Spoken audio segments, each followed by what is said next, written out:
Amen. Amen. Dieu ne s'est jamais embrouillé. Mungu ashikujivuruga hapana. Dieu avait raison. Mungu alikuwa na sheria. Ils ont trouvé juste là, Banakuta paka pale dans le cœur de l'homme, muroho ya muntu. pas d'un animal, Hapana ya nyama. mais de l'homme, Lakini muroho ya muntu. un petit compartiment Kakipande kama hivi où il n'existe même pas une seule cellule de sang. mula muna ta chembe hata moya ya damu. Ils disent que c'est la demeure de l'âme, Banasema ndio makao ya nafsi ile. que l'homme vit par son âme. Na kama mtu yuko naishi kupitia nafsi yake. Amen. Amen. Frère Branham dit, Ndugu Branham la anasema Bible Biblia a raison iko na sheria que l'homme ne vit pas par ya kama mtu ashishi ses raisonnements, kupitia mafikara yake, mais l'homme vit par son âme. lakini mtu yuko naishi kupitia nafsi J'ai yake. lu une écriture Nilisoma dans andiko Matthieu moja, chapitre 16, Mathayo 16. là où Jésus a dit à Pale Pierre, Yesu alimwambia ce Pierre, n'est ni le sang, haina wala damu ni la chair wala mwili qui t'est révélé cela, ili kufunulia ile, mais c'est mon Père lakini baba yangu qui est dans le ciel. mwenye kwa mambingu. Et ici, frère Branham me dit, Na hapa ndugu Branham anasema l'année passée, hii mwaka hii c'est inapita en 1955. ni 1955. Ici, c'est en 1956 Hapa que ni frère Branham 1956 ndio prêchait. ndugu Branham anaanza kuhubiri. La science Anasema science a découvert inafika mkona que dans le cœur de l'homme, muroho ya muntu il y a une place, muko fashi il moya, y a une chambre, muko chambre moya là où le sang n'entre pas. mule damu aingi yake. Est-ce que vous me suivez très bien? Mnanifuata mzuri? Amen. Amen. C'est-à-dire, Ni kusema le sang, damu quand le cœur est en train de pomper ou wakati roho iko de napika, distribuer le sang dans chaque cellule, wakati damu yakabula damu mkila même chembe les yote, cheveux reçoivent le sang. hata nywele na wewe unapokeaka damu. Le fait quand vous voyez les cheveux blancs, c'est-à-dire il y a déjà une mort à cette partie-là qui ne donne plus les cheveux noirs. Wakati unaona nywele inakuwa mweupe, nikusema kufashi moya ile nywele isha kufa, hakuna tena damu ipitake tena kwenda kule. À chaque seconde, Mkila sekunde yote le cœur distribue le sang roho iko nakabula damu dans chaque cellule. mukila selule. Et maintenant, Sasa dans le cœur de l'homme, muroho ya muntu on trouve un endroit banakuta fashi moya qui ne vit pas par le sang. yo aishi kupitia damu, hapana. Cette partie-là, Ile fashi ile c'est ce qu'on appelle l'âme. njo banaita nafsi, C'est là où habite l'âme. njo pale nafsi na ikari yake kunaishi pale. C'est là où frère Branham nous dit, Njo pale ndugu Branham anatuambia le corps ici hii mwili hii a une promesse iko na malako de retourner à la ya poussière de la kurudia terre. kumavumbi ya bulongo, Mais l'âme, c'est une partie de Dieu lakini nafsi ni kipande kia qui Mungu l'a mis dans ce ile corps, Mungu aliweka muhimu mwili hii qui ne retournera pas à la poussière de la terre, yo itarudiaka kama kumavumbi ya mais udongo, qui va retourner à Dieu. lakini itarudiaka kwa Mungu. C'est pourquoi Njo kwa maana l'âme de la personne, nafsi ya mtu, quand Dieu, wakati Mungu il a dit qu'il a créé l'homme à son image. alisema aliumba mtu kwa mfano ama kwa picha yake. Dans Jean chapitre 4, Yohane sura ya 4 on nous dit que Dieu est esprit. banasema Mungu ni roho, Et l'homme qui a été créé à l'image de Dieu, c'est un homme esprit. na ule mtu aliumbiwa kwa picha ya Mungu ni mtu wa roho, Pour que l'homme ili mtu parle et pour que Dieu ili Mungu parle avec l'homme, aseme na mtu, il faut que cet homme-là inapasha ule mtu soit un esprit. akwe mbele roho,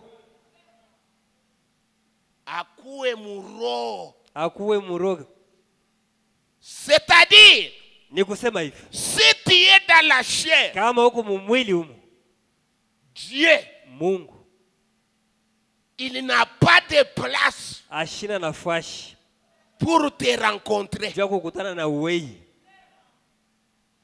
Lui-même d'abord, ça lui a été difficile quand il était en esprit pour qu'il vienne rencontrer l'homme dans la chair. Il a fallu que lui aussi prenne un corps de chair pour entrer en contact avec l'homme. Et toi aussi, étant dans la chair, tu ne les rencontreras pas. Il fallait aussi. C'est pourquoi il a dit à Jean, monte ici.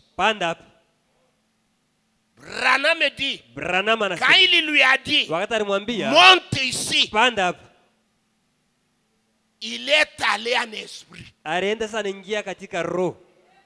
C'est en esprit que Dieu lui a donné la vision. Et il a écrit Apocalypse. Est-ce que vous me suivez très bien? Est-ce que vous me suivez très bien?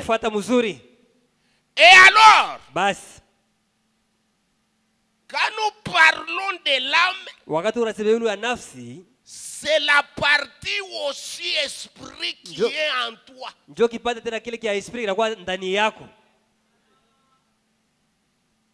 C'est pourquoi la Bible dit, quand un homme spirituel ou un prophète, je me révélerai à lui. Il ne vient pas se révéler à n'importe qui. Il se révèle à un homme spirituel ou bien à un prophète. Si tu n'es pas spirituel, Dieu ne se révélera jamais à toi. Je vais lire quelque chose. Il y a des stations. Une station émetteur et une station qui reçoit les messages.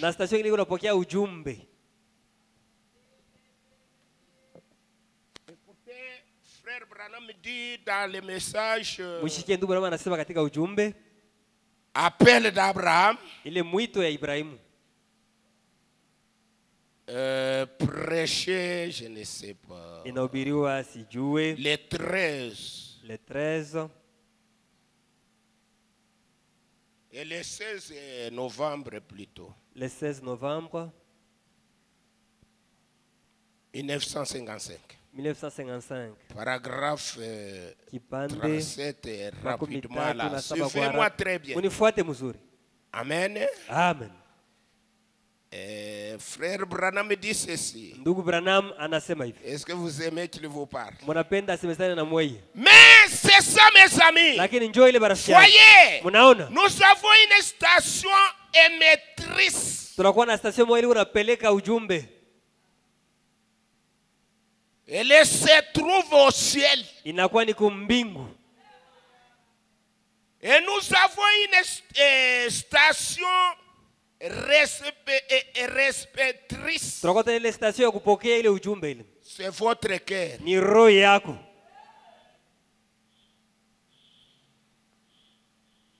Je parle à des hommes. Nous ne sommes pas en brousse, vous êtes en ville. Et dans la ville ici, vous connaissez les histoires des maîtres, recevoir les messages. Dieu n'est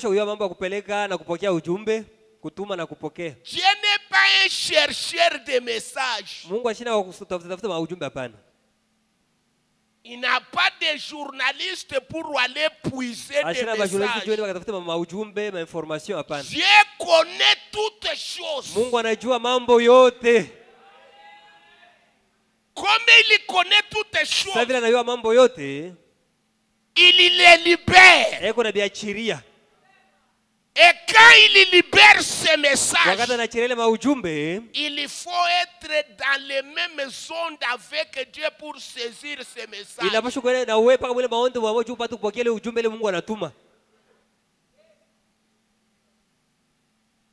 Est-ce que vous êtes prêts? C'est-à-dire, Si vous n'avez même pas la radio, kama una tana radio, peut-être vous pouvez en avoir. unaweza kuwa hata uko na radio. Mais il faut qu'il y ait des énergies. Lakini napashi mkwe moto au mapile. Et il faut qu'il y ait l'antenne. Kuko tena na antenne. Pour que vous soyez connectés. Ili upate kuwa connecté. Si vous n'avez pas la radio, kama una na radio, les messages réels peuvent passer. Message inaweza inapita. Ça passe, mais vous n'allez pas les capter. Iko napita lakini wewe hautaibamba hapana. Il fallait que vous soyez en connexion avec la chaîne. Et si tu es en connexion avec la chaîne, c'est à ce moment-là que vous allez les messages.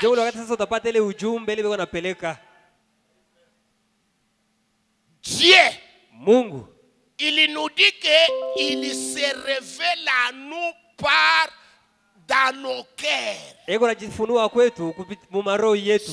ton cœur est bouché, tu ne recevras pas les messages. Les problèmes de ta santé, le message est déjà libéré. Les problèmes de ta maladie, le message est déjà libéré. Les problèmes de ton travail, le message est déjà libéré. Ton problème, Dieu a déjà libéré son message. Et maintenant, il faut que ton cœur soit dans les mêmes zones pour saisir le message de Dieu. Puisque le message, c'est la révélation. C'est la vision. Je peux même aller plus loin que c'est la pensée. Puisque frère Branham me dit, quand Dieu a pensé, la pensée c'est une création.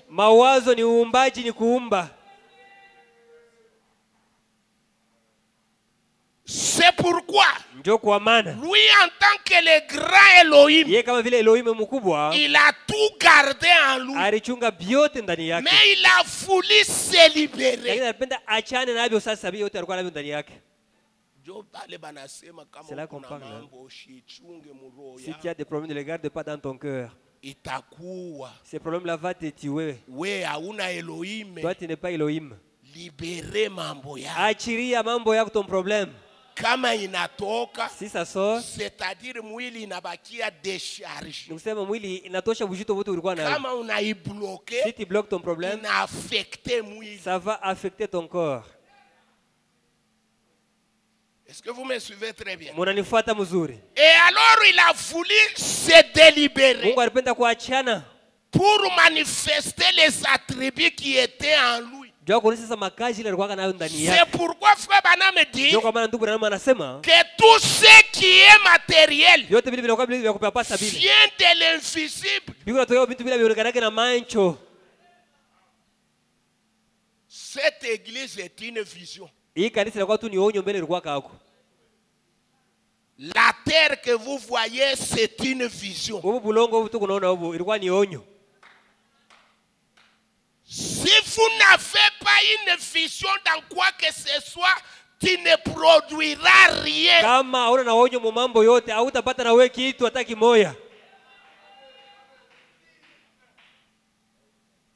Est-ce que vous me suivez très bien? C'est là où, frère bien-aimé, ça ne dépend même pas de l'église dans laquelle vous entrez. Ça dépend de l'état de ton cœur.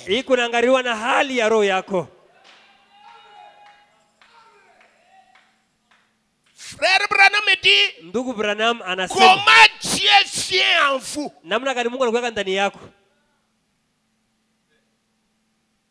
Comment Dieu vient en vous? Amen. Amen. Est-ce que vous me suivez très bien? Peut-être vous pouvez penser que non. Il faut que j'aille là où on va me prophétiser. C'est là où je verrai Dieu.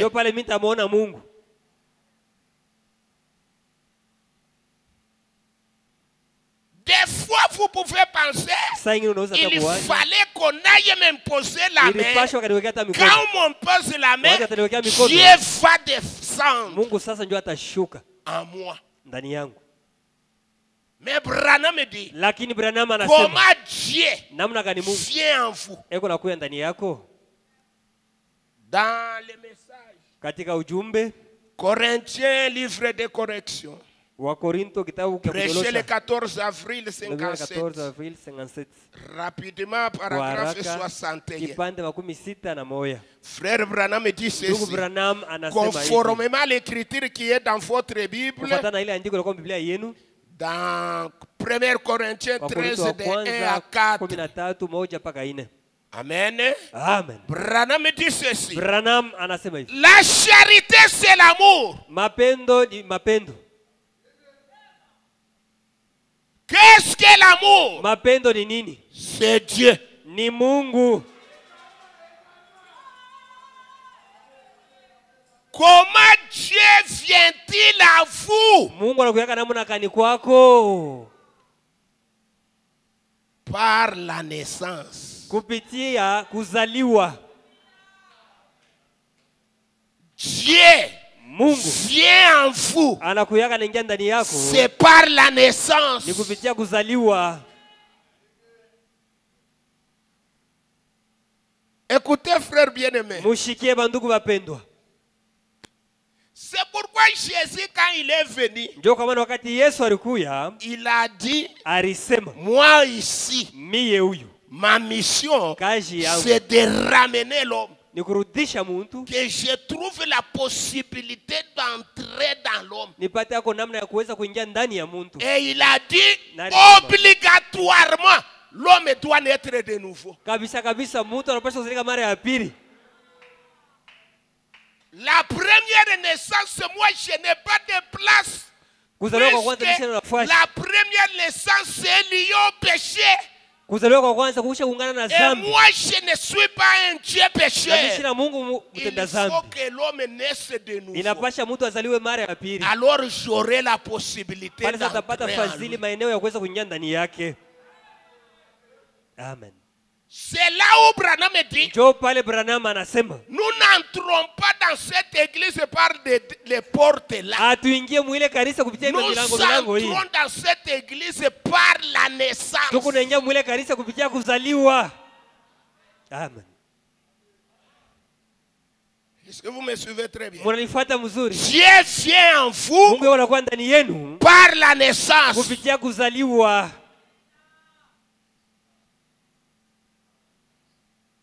Retournez un point, la naissance, c'est quoi? Vous devez naître de nouveau. Paragraphe 64. Frère Branham dit ceci. Amen. Amen. Amen. Amen. Puisqu'il y a des gens qui pensent que non, comme j'ai quitté l'église catholique, je suis entré dans les tabernacles, je suis né de nouveau.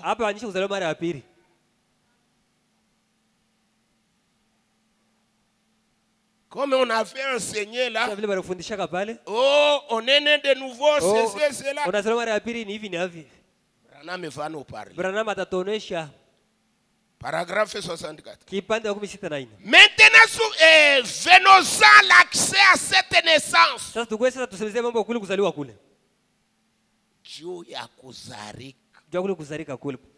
Pour cette naissance, nous naissons comment?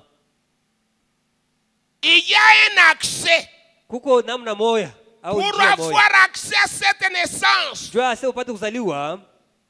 vous devez passer par un processus. Comme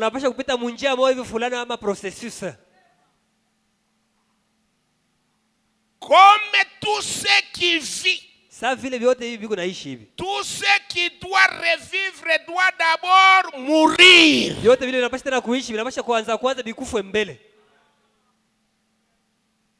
Tout ce qui doit revivre doit d'abord mourir.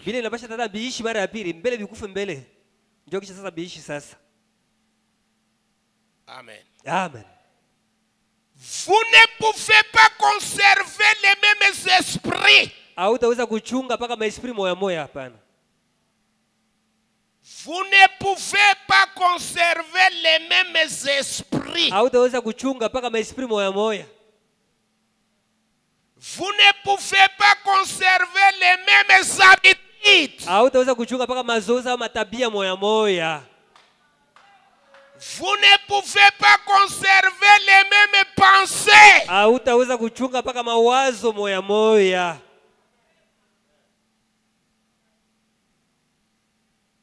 Vous devez mourir. Unapasha mbele ukufwe.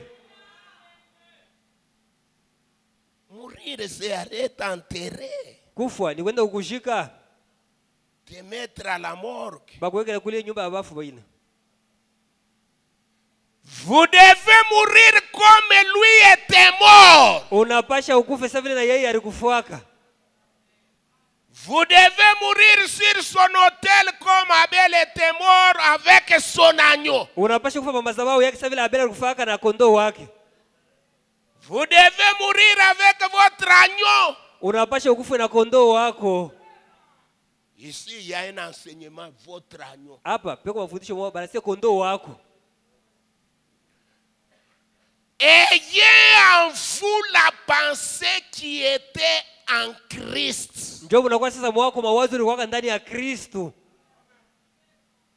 Suivez ici bien. Mfuate hapa mzuri. Nous venons de lire Esaïe. Tunatoka kusoma kitabu cha Isaya. Il nous dit que nos pensées inatuambia sema mawazo yetu sont éloignées de la pensée de Dieu. isha kuachana mbali na mawazo ya Mungu. Nos voix sont éloignées de la voix de Manjia yetu Dieu. isha kuachana mbali na manjia ya Mungu. Et maintenant, pour avoir accès à la naissance, ili tupate kupata ile fadhili kule kuzaliwa nous kule, devons avoir, nous n'allons pas conserver le même esprit. hatutaweza kuchunga paka esprit moya moya, hapana. Conserver les mêmes habitudes. Kuchunga paka matabia moya moya ile. Wewe kukanisa unakuyaka paka vile Toi tu viens à unapenda. l'église rarement, quand tu veux là tu peux venir.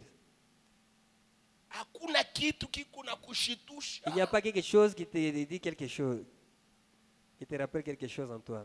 Amen. Amen. Branham anasema hivi. Amen.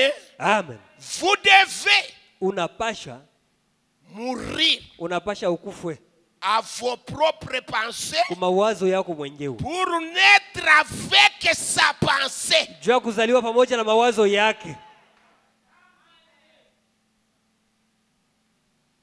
Ayez en vous la pensée qui était en Christ. Uwe na ndani yenu na mawazo yalikuwa ndani ya Kristo. Vous devez avoir ces pensées. Unapasha ukae na mawazo yake. Maintenant, frères et sœurs, Sasa wandugu na wadada, laissez-moi vous dire ceci Moniachi au nionyeshe. mieux de ma connaissance. kwa vile mimi nabijua, Comment pouvez-vous avoir ces pensées, renier sa parole? namna gani unaweza kuwa na mawazo yake ikane neno yake au ikatali neno lake? Vous avez les pensées de Dieu, mais vous reniez la parole de Dieu. Uko na mawazo Or, ya la Mungu ndani yako parole na unakataa de neno la Dieu, Mungu. Japo neno ce la sont Mungu les pensées de Dieu exprimées. inakuwa na mawazo ya Mungu ile inaonekanishiwa.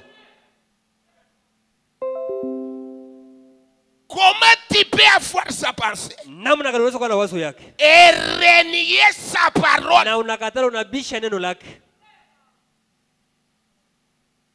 Si lui, frère Branham a dit, Kama yeye ndugu Branham alisema, ma soeur, dada vous yangu, devez vous habiller comme ça. unapasha kuvala mwii namna hii, Et toi, tu t'imposes wewe unakatala pour apparaître. juu uonekane, Et non, upendeze il n'y a bantu. pas un problème. Ni yeye Est-ce kuna que ça peut m'empêcher, moi, d'aller au ciel? Inaweza unizuiza kwa kwenda kumbingu?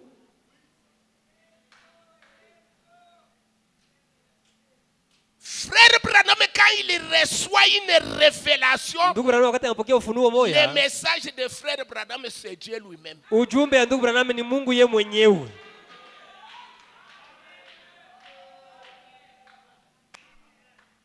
Il n'y a personne sur la terre qui peut changer ce que frère Branham a dit. Hakuna mtu hata hapa mlongo anaweza kubadilisha bila ndugu Branham alisema.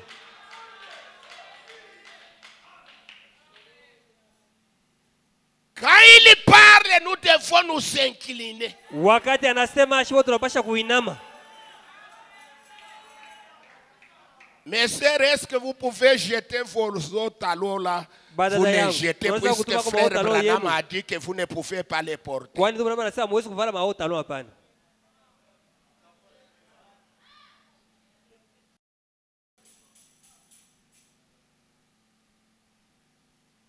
Est-ce que vous acceptez d'aller les jeter? Na yo njo iko natoka sasa butamu. Si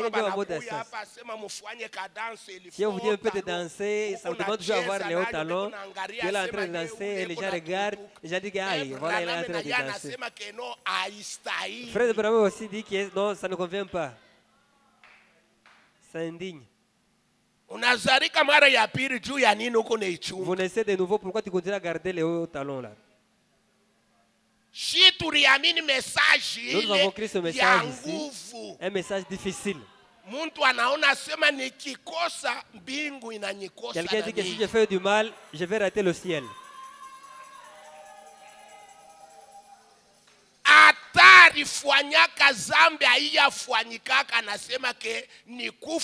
Même s'il avait fait le péché qu'il n'avait jamais fait, il dit que je mets seulement et que Dieu me pardonne afin que j'aille au ciel. Ma honte ne fera absolument rien.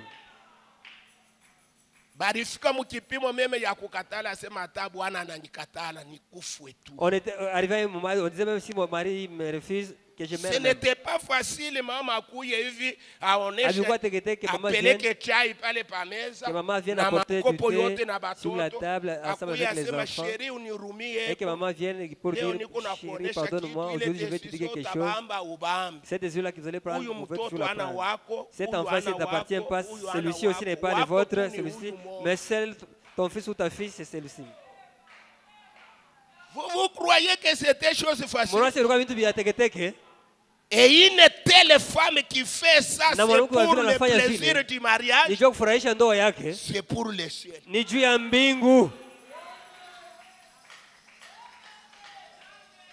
C'est là où frère Branham dit que tu ne peux jamais dire que tu as la pensée de Christ et renier sa parole.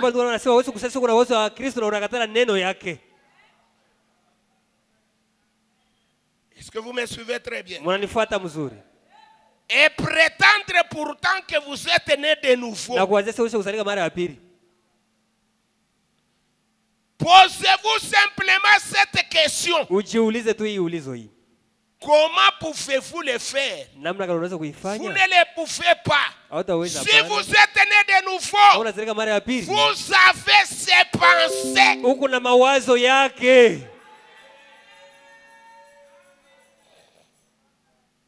Si vous avez la pensée de Christ, amen.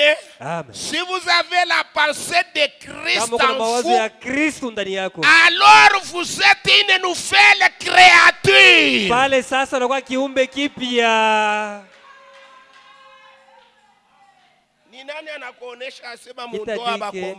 Dans le mariage, on ne se tiraille pas. Même le pasteur se tiraille dans le mariage. Ça commence. Et toi d'abord, reste d'abord de ton côté. Moi aussi je vais de mon côté.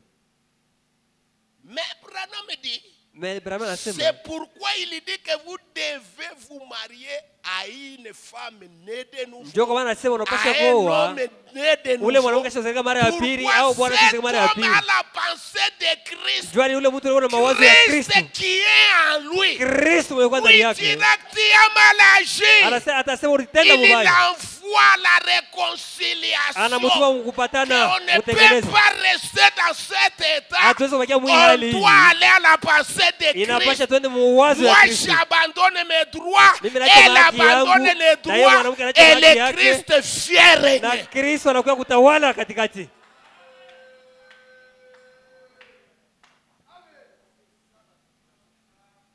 Mariage ni bikwembe manani ni manini bana kuriaka. Le mariage, est-ce que c'est les gâteaux là que vous commencez à vous donner là-bas? Le mariage, c'est quand vous êtes celui-ci dans son coin, l'autre aussi dans son coin. Et l'autre dit, non, c'est terminé par ici. Mais Christ est en train de vous regarder, il dit, ah, ni bantu bangu. Il revient, il commence maintenant. Anakuya anaanza sasa. Il commence maintenant à parler. Il commence à parler. Moi, mnaanza kurudia sasa. Branham dit que le pigeon rentre toujours à l'arche. Kama banamwacha, il retourne toujours à l'arche. Si tu fais quelque chose qui ne reçoit pas la condamnation, ça montre que hauna hata kuokolewa.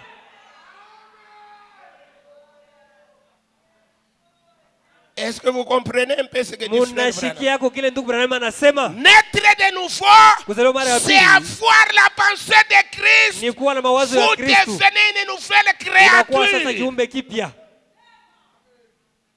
Devenir une nouvelle créature, c'est devenir Dieu. Amen. Est-ce que vous me suivez très bien? Il dit ceci. Amen. Amen. Quand tu es né de nouveau, c'est à toi que Dieu vient. Il vient que là où il y a sa pensée, s'il n'y a pas sa pensée, il ne viendra jamais. Amen.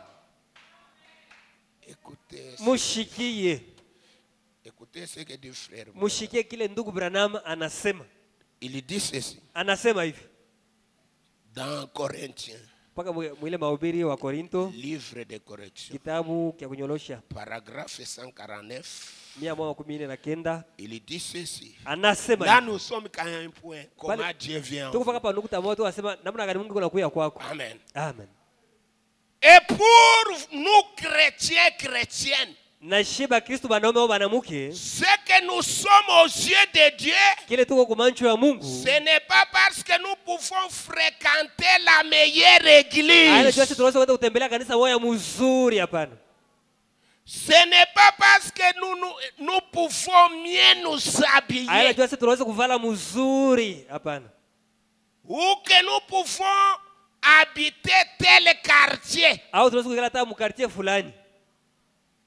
Ou que nous pouvons faire ceci. Que nous pouvons rouler à bord de ceci. Que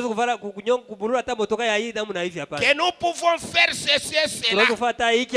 Cela n'a rien à voir.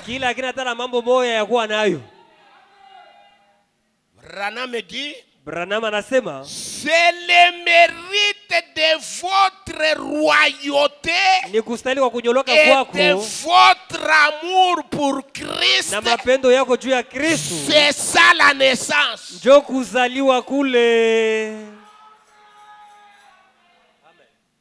Amen. Amen. Amen. Est-ce que vous pouvez dire amen à ça? La royauté. Envers qui? Envers Christ. L'amour que vous avez pour Christ.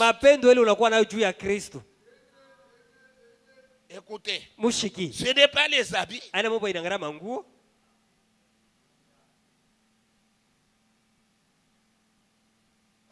Amen. Amen. Amen. Aujourd'hui, je vais leur montrer ce que je suis. D'ailleurs, l'habit que tu portes, tu as vu ça sur Facebook, soit sur TikTok. Tu es parti voir ça quelque part et tu as imité le modèle. Et ce n'est même pas... Et votre vision a dit que quand je vais porter ça, il y a des tissus, je vais coudre ça. Et mon modèle, d'autres personnes vont voir ça. Toi, tu es parti, tu as imité. Par Facebook, tu vas épater qui avec votre modèle?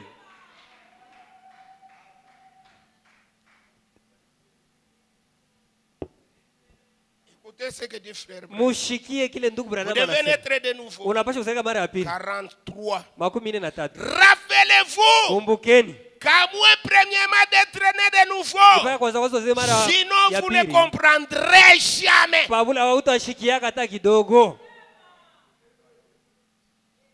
Il a dit 2 fois.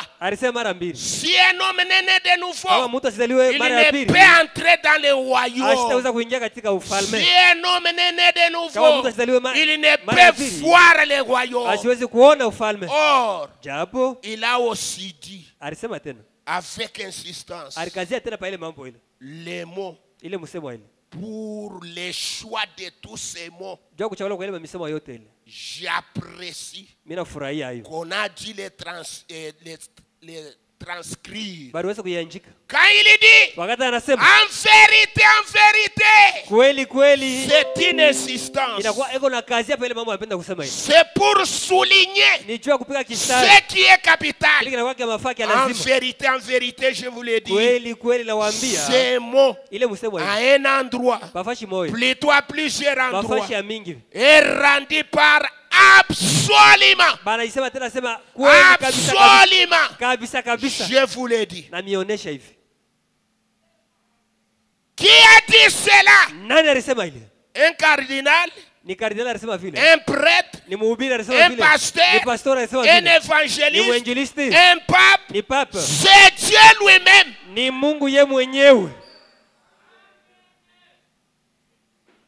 Donc il n'y a pas d'excuse. Amen. Amen. Amen.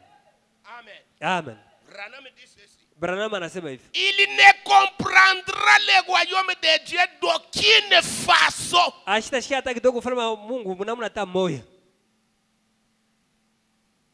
D'aucune façon du tout. Il ne le peut d'aucune autre façon. Branham dit, peu importe combien il est grand,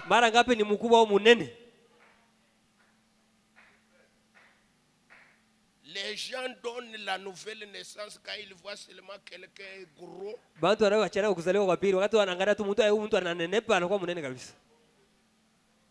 Il est né de nouveau.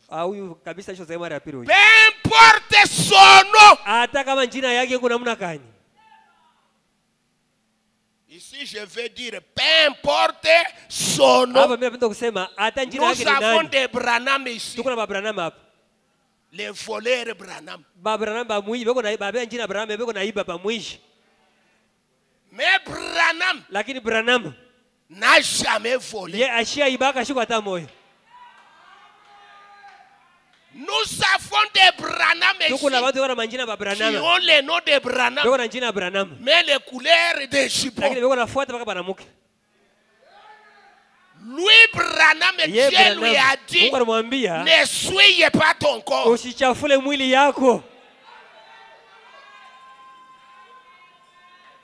Branham dit, peu importe son nom, peu importe son importance,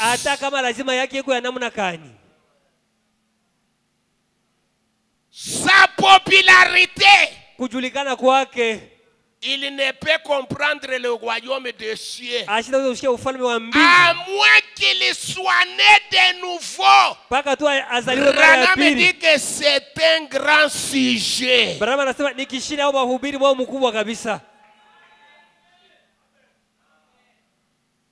Il dit ici, la tâche et la royauté envers Christ. Laissez-moi parler ainsi. Si on t'a élu administrateur ici, premièrement, tu es chrétien. Et c'est ce qui a fait de toi administrateur. Tu ne peux jamais être administrateur sans honorer la parole de Dieu. On prêche la parole et toi tu es dans le bureau.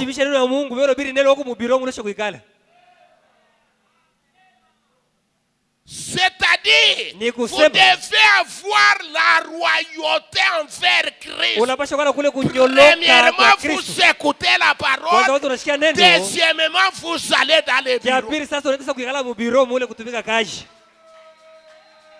Amen.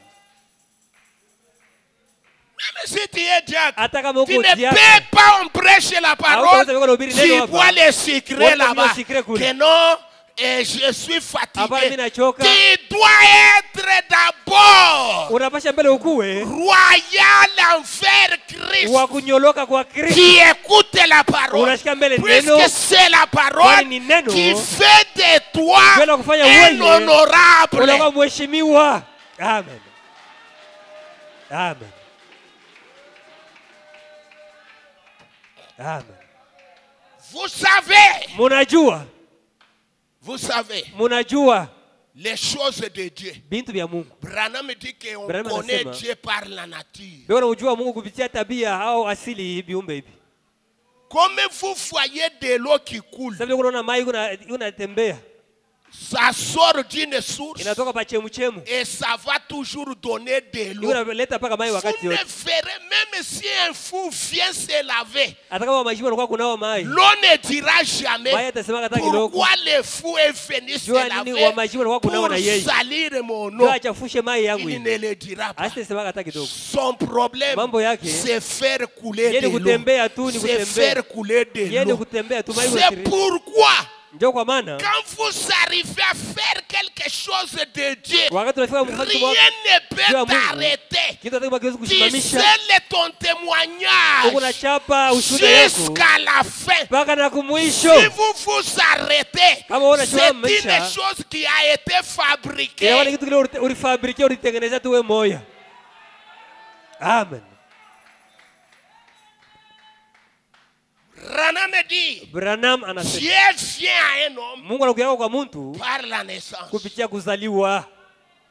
Si tu n'es pas né de nouveau, tu ne comprendras pas. Branham dit, malgré ton nom, malgré ton importance, malgré ta popularité, tu ne comprendras jamais.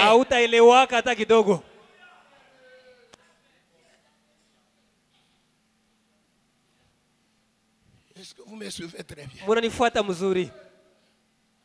Amen. Amen.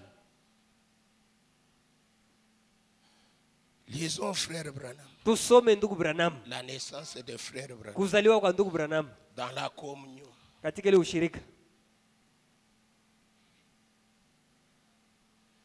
Communion prêchée le 12 décembre 65. Frère Branham dit ceci. Suivez très bien, frère. Dieu vient en vous. Jésus lui a dit que je ne peux rien faire. Si toi, mon Père, tu ne me révèles rien. Une femme est venue et a touché au bord du vêtement de Jésus. Jésus a regardé. Qui m'a touché? Pierre a dit, ah, toi aussi. Tous ces gens, tous ces mondes ici, ils sont là en train de te toucher pour venir maintenant pour nous dire qui m'a touché. Branham anasema Dieu ne lui avait pas encore révélé. Mungu alikuwa hajamfunulia. Et quand il a regardé, wakati aliangalia, Dieu lui a montré la femme. Mungu alimuonesha ule mwanamke ule. Akashikia akaelewa. Et Jésus a prononcé. Na Yesu alitamka misemo. Amen. Amen. Écoutez, frère Branham dit ceci. Mushikie ndugu Branham anasema hivi. Lors de sa naissance. Wakati ya kuzaliwa kwake. Il dit ceci. Anasema hivi. Amen. Dans le message la communion. Katika ile ujumbe ushirika. Paragraphe 49. Kipande 49. 49, il dit ceci. Anasema hivi. Il dit ceci. Anasema hivi. Suivez très bien. Mufuate mzuri. Frère, il ne suffit pas seulement de venir. Aina mambo paka ya kuya hapa, huku paka na kuya, huku na kuya. Qu'est-ce? Ilikuwa ni nini? C'est un autre William Branham. Ni mwingine William Branham. Vous voyez? Mnaona? Branham dit. Branham anasema. Un petit brin de vie éternelle est là au fond venant des gels de Dieu. Kakipande tu kaloko kana kauzima milele kanatokea kungambo ya Mungu. La parole de Dieu neno ya Mungu qui était placée là-dedans. iliwekewaka pale mule ndani. Amen. Amen.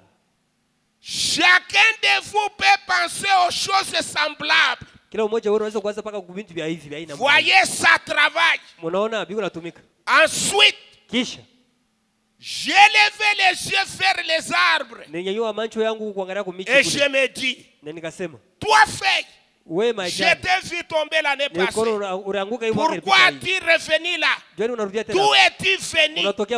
Qu'est-ce qui t'a amené ici? Voyez, c'était cette vie éternelle qui travaillait dans les corps. Bon.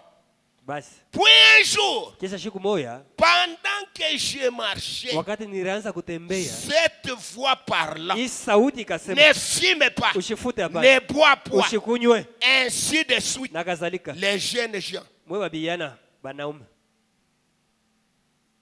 Je grandissais. Vous voyez, il y avait quelque chose qui s'émouvait. Amen. Amen. Même lakini hata vile tout coup mara moja j'ai dit nikasema, je ne suis pas le fils de Charles shina mtoto wa Charles et Ella Branham. na Ella Branham. Il y a quelque chose qui appelle. C'est comme mon petit aigle. Je ne suis pas un poulet. Il y a quelque chose là-haut. Oh, Yehova mkubwa. Oui. Ndiyo. Que tu sois ouvert. Uwe wazi. Je vais revenir à la maison. Tarudia kwa nyumba. Il y a quelque chose à moi qui appelle. Ndani yangu kile kikunaita.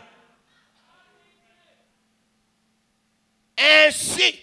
Hivi. J'étais né de nouveau. Nilizaliwa mara ya pili. Cette petite vie reposait là. Ile uzima kidogo ulikuwa kuikala pale. La vie de l'eau était déversée là-dessous. Uzima ya maji ulikuwa kuwekewa pale, cela commençait à croître. Kisha ikaanza sasa kuongezeka kukomea. Maintenant cette vieille vie sasa ile maisha ya zamani ile a été pardonnée. Isha kuhurumiwa. J'étais dans la mer de l'oubli de Dieu. Pour ne plus jamais être rappelé à ma charge. Isha sabiwake tena mbushito bwangu hapana.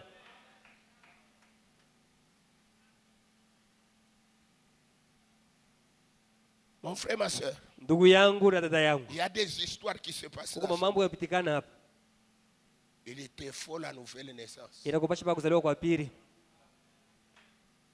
Que tout ce qui est à ta charge vyote vile vinakuwa mbushito wako entre dans les comptes de Jésus. Bingi muhesabu ya Yesu. Il y a des fois kuko mara tu t'appropries la chose puisque tu entres dans le tabernacle. Unasema sasa hiki kitu kyangu juu kuingia mtabernacle. Branham me dit non. Branham anasema hapana. Vous devez entrer en contact. Unapasha kuingia mkupatana. Personnel. Kwa wewe moya. Entre toi et Dieu. Wewe na Mungu. Tu ne prendras pas l'expérience de ta mère ni de ton père.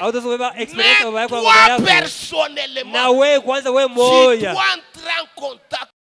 Kuingia mkupatana pamoja na Mungu. Vous me suivez très bien. Mnanifuata mzuri? Il y a des histoires kuko mambo qui met les ténèbres dans nos vies. Iko naweka maagiza mu maisha yetu. Et quand on est entouré de ténèbres, wakati tushikushungurukiwa na giza, nous commençons maintenant à pleurer. Tunaanza paka kulialia sasa.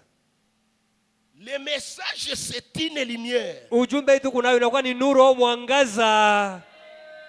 Souvenez-vous de l'histoire que frère Branham nous rencontre. Kumbukeni ile hadithi ile bora watu hadisia yule kijana mwanaume. Un enfant unique de la femme noire. Ole mwanamke mweusi. Qui avait contacté des femmes. Alikutanaka na mwanamke. Attrapé une maladie. Akapata magonjwa. Sa chambre était noire. Chumba yake mlikuwa mweusi. J'ai rencontré un garçon au campus qui vivait à Kin. Son problème, il est resté dans la maison de son oncle. En restant dans la maison de son oncle, son problème, c'était de regarder que des films, des femmes. Et après, je l'ai entré dans son esprit. Jusqu'à arriver à un point, quand la femme de son oncle entre seulement se doucher, et lui faisait tout pour aller toujours observer la femme de son oncle. Et cela l'a embrouillé à l'université. Même son esprit pour aller même à tomber, à être fou. Il dit que non, ça ne va pas. Maintenant, jusqu'alors, je ne parviens même pas à connaître quoi faire. On a prié pour la personne. Dieu l'a délivré. Il a obtenu son diplôme. Toi aujourd'hui, avec le film que vous avez dans votre téléphone, on prêche la parole, ça vous bloque. Ton âme t'influence toujours, ça vous attire. Un jour, si Dieu ne te prend pas en charge, tout sera sur ta charge. Et ça va amener l'obscurité dans ton entourage.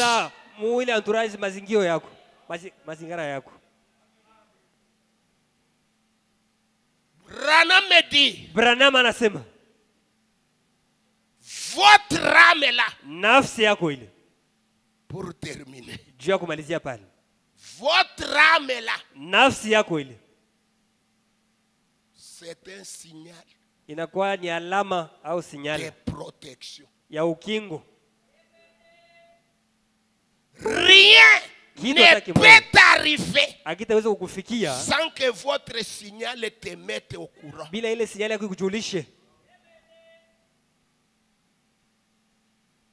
C'est là où Branham dit, Dieu ne surprend personne.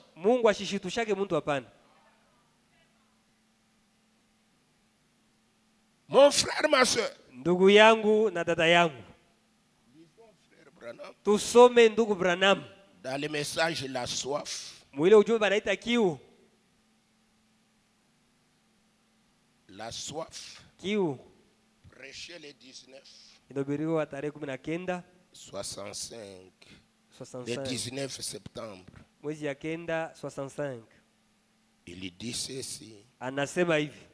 Au paragraphe d'abord 47. Mukipande 47. Amen. Amen. Est-ce que vous me suivez très bien? Munanifuata mzuri. Que ce message ne soit pas une histoire pour toi. Ujumbe shikwe sababu ni mambo tu moja juu yako. Branham dit. Branham anasema. La soif. Kiu. Est aussi une sonnette dans l'arme. Inakuwa tena ni sonnette moja yako ngengele mule munafsi yako mule. Sonnette dans l'arme. Sonnerie. Inakuwa ni sonnerie kale kwa c'est une sonnerie. Inakuwa ni sonnerie. Cette sensation de soif. Kule kuchabuka kule kwa kiu. Branham dit. Branham anasema. L'âme déclenche une sonnerie. Nafsi kunatosha sonnerie moja buririo moja hivi. Amen. Amen. Un petit signal avertisseur à l'intérieur de vous qui vous indique que la mort rôde.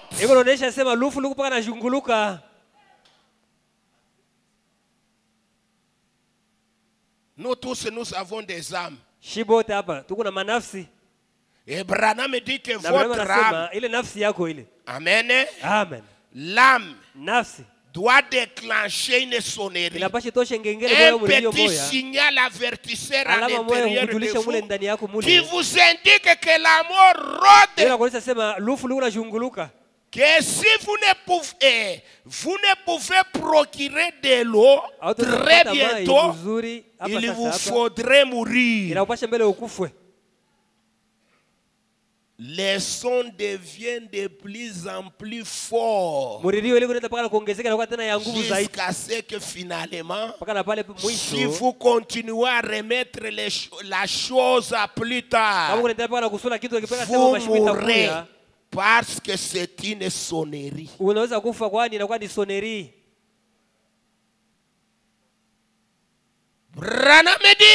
Branham anasema, Dieu parle. Mungu yuko anasema. Il dit, il parle comme je vous parle. Quand il vient, il dit, je le sens. Quand il marche, je le sens comment il marche. Ici, on peut poser la question. Que frère, est-ce que Dieu vous a déjà parlé? Nombreux diront que non, je ne l'ai pas encore entendu. Nous avons fait le service ici. L'imposition des mains. C'est-à-dire pour recevoir le Saint-Esprit. Si vous avez reçu le Saint-Esprit, il y a des signes.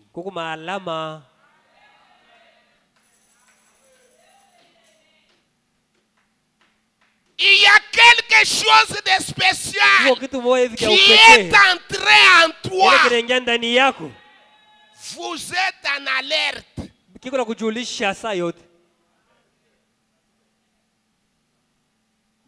Mais quelques frères, après que le pasteur a donné l'enseignement, je ne sais pas si vous avez déjà arrangé la situation comme on vous avait dit d'arranger, mais vous avez dit que vous n'avez pas encore arrangé. Vous devez aller arranger. Ne remettez rien à plus tard. Branham me dit que vous allez mourir. Amen. Amen. Il y a des fois, Branham me dit que Dieu parle. Il parle dans ton cœur. Pourquoi nous appelons la Bible une Bible un livre sacré?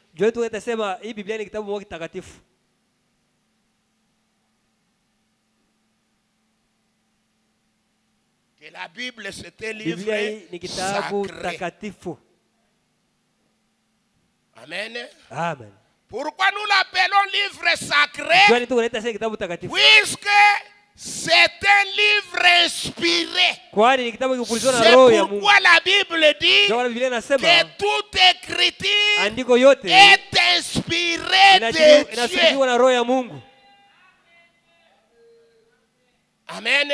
Amen. Quelque chose qui est inspiré, Branham dit, c'est quelque chose qui fait naître des idées chez autrui.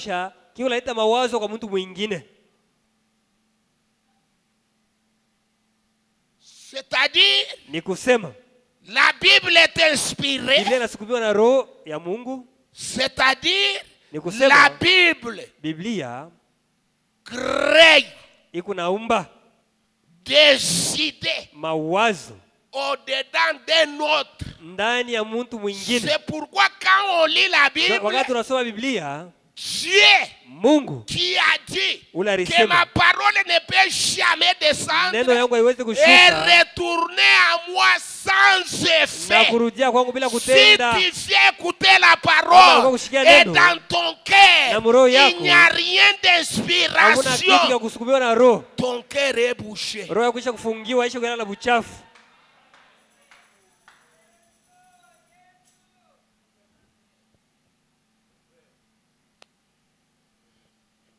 Est-ce que vous me suivez très bien? Ça doit vous inspirer. Amen. Branham me dit que Dieu quand il parle, il vient. Il dit que il parle par une voix sévère.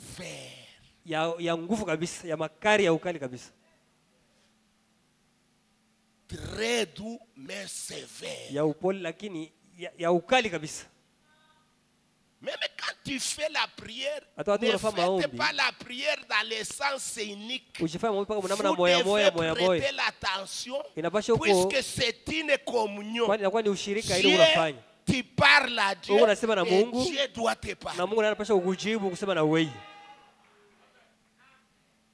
C'est à ce moment-là que tu peux être à genoux, en train de prier. Il y a des directives qui sont en train de venir au-dedans de toi.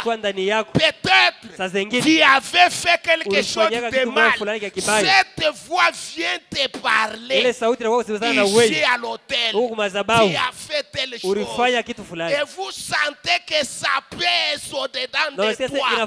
Brana me dit, vous devez déjà saisir. J'ai affaire à Dieu.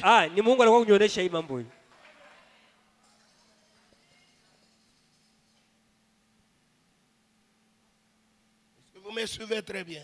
Amen. Amen. Ne cherchez pas qu'une femme vienne là-bas.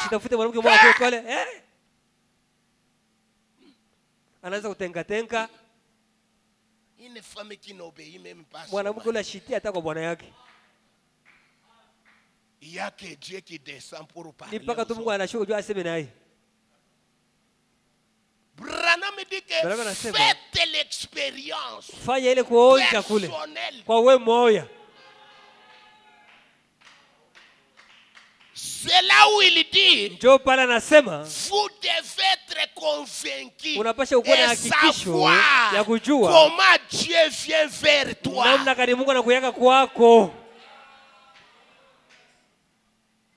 Il dit, même si vous n'avez pas un don,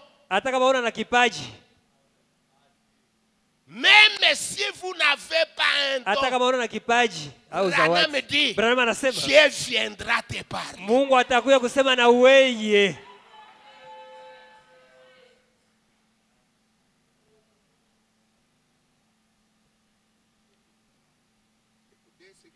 Mushikie kile ndugu Branham anasema. Kipande wa 15 na kenda. Jua kwenda kumwisho sasa. Mkwetu mlikokoto. Nous voyons qu'il y a aussi un autre sens. Celui de l'odorat et de l'odorat. Qui déclenche une sonnette d'alarme en lui quand son ennemi est proche. Wakati adui anakaribia.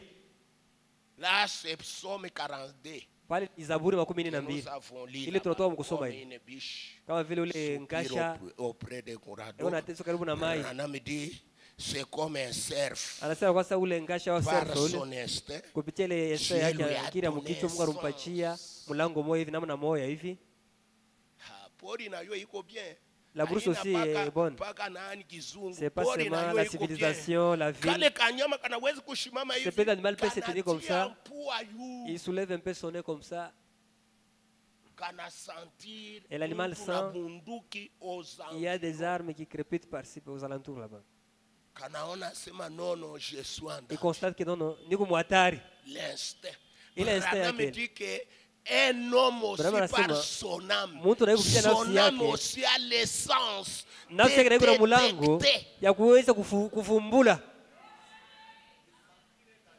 D'ailleurs, il dit que dans un environ de 0,8 km,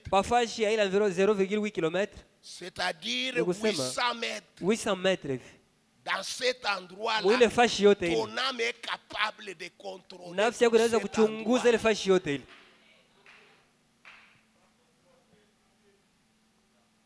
C'est pourquoi, frère bien-aimé, il n'y a pas à vous forcer, laissez ça, toi-même tu dois sentir l'importance de Dieu en vous. Lazima ya Mungu ndani yako.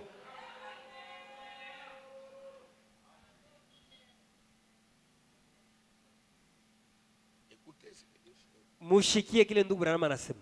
Amen. Amen. Ce petit animal, ule nyama kidogo, il a en lui un son. Yako ndani yake na mlango moja hivi. Yule msaidia juu ya ukingo.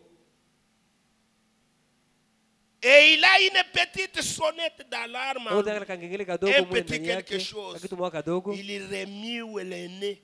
Eko napatisha tumpo yake hivi. Quand l'ennemi est proche. Wakati adui anaanza kumkaribia. Quand vous vous retrouvez dans le vent par rapport à l'ennemi, il saura que vous êtes là. Il va dételer parfois à une distance de 0,8 km. Il va vous flairer.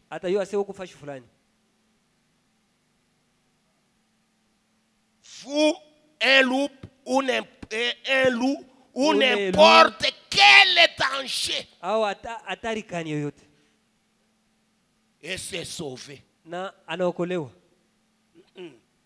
Comme anakimbia, il fuit directement, il se sauve. Amen. Amen. Là, je souhaite d'insister que ton âme ait aussi la capacité d'environ 800 mètres. Vous devez contrôler. Que vous soyez en mesure de contrôler 800 mètres environ. Vous contrôlez. Unachunguza nafsi yako. Inakupeleka iko na kujulisha. Kwa kitu mwa fulani kinapenda kufika. Mais toi, tu ne connais même pas celui qui est en train de vivre avec. C'est quel genre de christianisme? Maintenant, votre christianisme est où? Vous devez sentir unapasha kushikia que non, il y a quelque chose. Hapa mwitu mwa fulani kihatari kiko nakuya.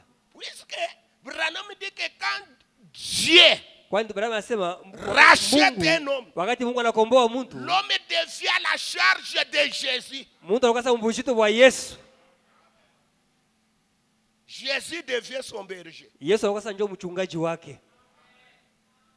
Rien ne peut entrer sans passer par le berger. Bila bila kupitia kwa mchungaji. Rien ne peut sortir sans passer par le berger. Bila bila kupitia kwa mchungaji. Et alors à ce moment-là, basi sasa mwile wakati vous devez unapashwa. Unasikia sema muifashi hii. Unavumbula kitu fulani. Que le Seigneur vous bénisse. Bwana amibariki.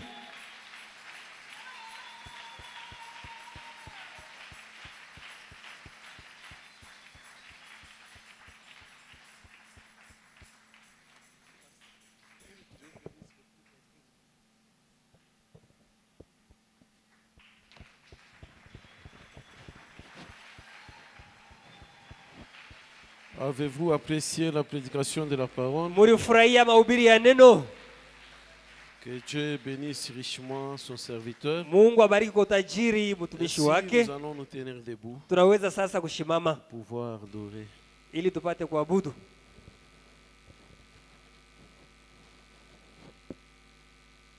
Nous nous tiendrons debout s'il vous plaît. Tushimameni tafadhali. Oh, je l'aime.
amour aimé veille pour moi. Son amour aimé veille pour moi. Car Jésus m'a tant aimé qu'il a là-haut au calvaire son amour aimé veillé pour son amour aimé veillé pour moi. Son amour aimé veillé pour moi. Ah, Jésus m'a tant aimé qu'il a là-haut au calvaire son amour aimé veillé pour. Prions le Seigneur. Parlons-lui maintenant. Parlons-lui maintenant. Son amour est merveilleux. Élevons nos mains. Élevons nos...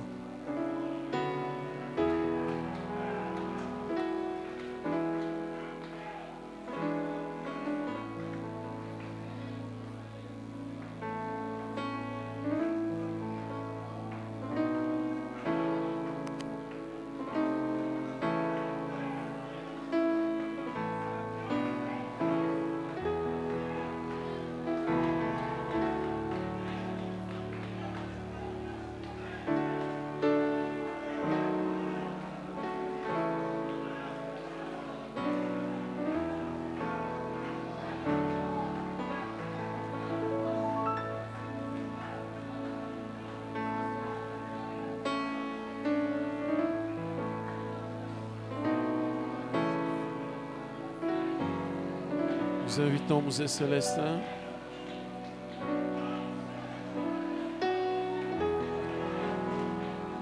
Nous invitons Mosée Célestin. Tunalika Mzee Celestin.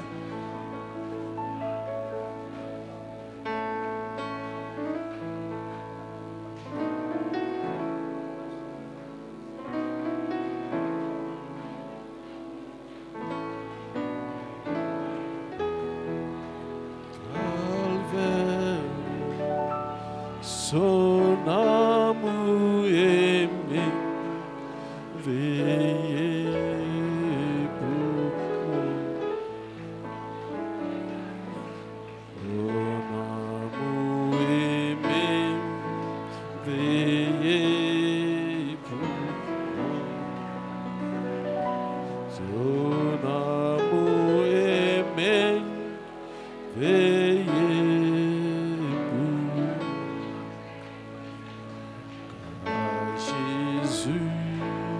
M'a tant aimé qu'il a là-haut calvaire son amour aimé veillé pour. Nous allons devoir arrêter. Tutashimamisha sasa.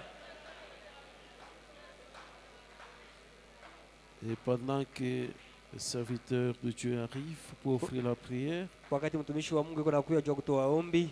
nous allons nous souvenir de la sœur Marie Chibola qui s'est sentie aussi malade.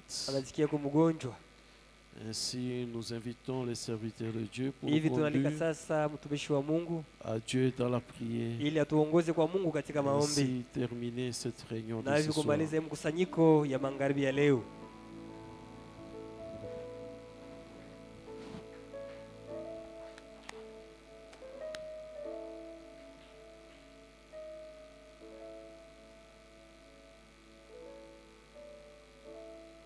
Tu nous as envoyé ta parole et ta parole nous a sauvés. Amen. Tu nous as envoyé ce message et ce message nous a guéris. C'est pourquoi, Père, nous te disons merci beaucoup de nous avoir encore une fois donné cette occasion de venir dans ta maison et de passer un bon moment, Seigneur, avec toi, dans une communion qui est parfaite, tout autour de ta parole révélée. Merci, Père. Tu nous as parlé. Merci, Seigneur. Nous t'avons entendu. Merci, Seigneur, parce que tu as mis de ta présence dans cette réunion. Alors que nous avons commencé avec toi, nous avons cheminé avec toi, ô Père, et nous sommes arrivés à la fin de notre réunion. Faites de manière que, ô Père, qu'aucun de nous ne puisse pas quitter cet endroit comme il est venu, mais que nous puissions nous tous quitter cet endroit tout en ayant la joie de notre salut. Oh Dieu, merci, merci beaucoup, parce que tu nous as donné de ta présence. Maintenant, bénis ton serviteur à qui tu as utilisé, Seigneur. Il est tout simplement un micro. Oh Dieu, tu nous as parlé à travers de lui. C'est pourquoi nous te réclamons quelque chose de très important, Seigneur. Que la parole que nous venons d'écouter ce soir, oh Dieu, que ça puisse accompagner chacun de nous. Alors que nous sommes arrivés à la fin, oh Dieu de grâce. Merci Père. Et nous pensons à notre berger qui est de l'autre côté. Oh Dieu, qu'il puisse être tout simplement une bénédiction de ce côté-là, oh Père. Merci Seigneur, bénis ton serviteur, bénis aussi tes serviteurs qui a fait de manière que cette réunion puisse avoir lieu. Maintenant, Père, nous prions pour notre bien-aimée sœur Marie Thibola, qui est là-bas attaquée par les esprits mauvais, Seigneur. Et nous, en tant que tes enfants, en tant que tes fils et tes filles, nous nous sommes rassemblés au Dieu Tout-Puissant tout autour de ta parole. Et nous réclamons la guérison à l'instant même pour notre bien-aimée sœur. Au nom du Seigneur Jésus-Christ, oh Dieu, que toutes les choses qu'il a été bonnes pour elle, oh Dieu Tout-Puissant, au moment où nous sommes en train de terminer notre réunion, que notre sœur puisse être visitée par le Saint-Esprit, puisse être touchée par la main divine et qu'il y ait un changement total en ce moment même. Oh Dieu, merci beaucoup pour la guérison que tu as mis dans notre sœur. Nous voulons encore une fois la voir dans notre église pour qu'on puisse communier ensemble avec elle. Merci pour la prière. Tes enfants ont prié, tes enfants ont écouté ta parole. Maintenant, prends ta propre gloire, Seigneur. Alors que nous sommes arrivés à la fin, remettons notre prière entre tes mains. Te prions ainsi avec foi, dans le nom tout suffisant, le nom tout puissant, le nom du grand créateur, le Seigneur Jésus-Christ lui-même, qui s'est fait chair dans la chair humaine, dans la chair de William Barrow Branham, et dans nos chairs aussi. Accorde-les pour ta gloire, car nous avons ainsi prié et nous disons Amen. Amen.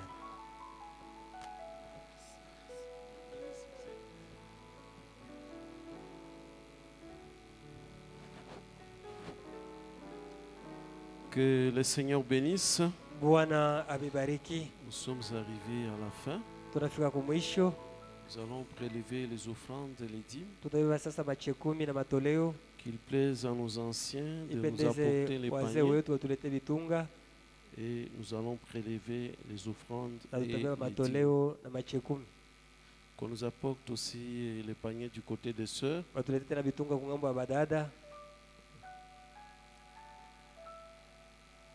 On nous annonce ici que la sœur Abigail est éprouvée. Elle a perdu l'enfant de son grand frère. Le deuil se tient sur l'avenue Bungevier Avenue Bungevier. Avenue Bungueville. Bungevier. Numéro 25. Numéro 25. Et là, c'est au quartier Bel Air. Et pour le quartier Bel Air. Avenue Bungevier. Avenue Bungevier. Numéro 25. Numéro 25. Au quartier Bel Air. Au quartier Bel Air. Oui, c'est bien d'aller et consoler notre sœur qui est éprouvée. Nous avons encore Maman Clémentine qui est à l'hôpital. Et souvenez-vous vraiment d'elle. Allez lui rendre visite. Restons encore en place. Je crois que nous sommes dans les temps. Restons encore en place. Parce qu'après ça, il y aura l'appel de fonds de croix seulement. Oui. Restons encore en place. Je disais que Maman Clémentine est encore à l'hôpital. Et c'est toujours bien d'aller la visiter et d'être avec elle pour l'encourager. Et nous avons aussi Papa Kalamba. Il a besoin vraiment de nos visites. Et Papa Demuto aussi, qui est malade ici à la Katuba Première. Il a besoin aussi de nos visites. Et là, il y a aussi Maman Chosha. Il a également besoin de nos visites. Et quand vous avez un peu de temps, c'est toujours mieux de penser à eux. D'aller les voir, les visiter, les encourager. Je crois que les paniers sont arrivés à la fin. Je vais pouvoir inviter le programme Croix seulement pour l'appel des fonds.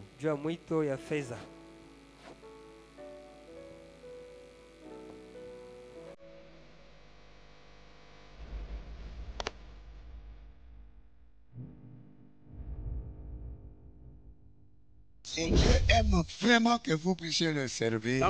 Il vous donnera une bonne santé.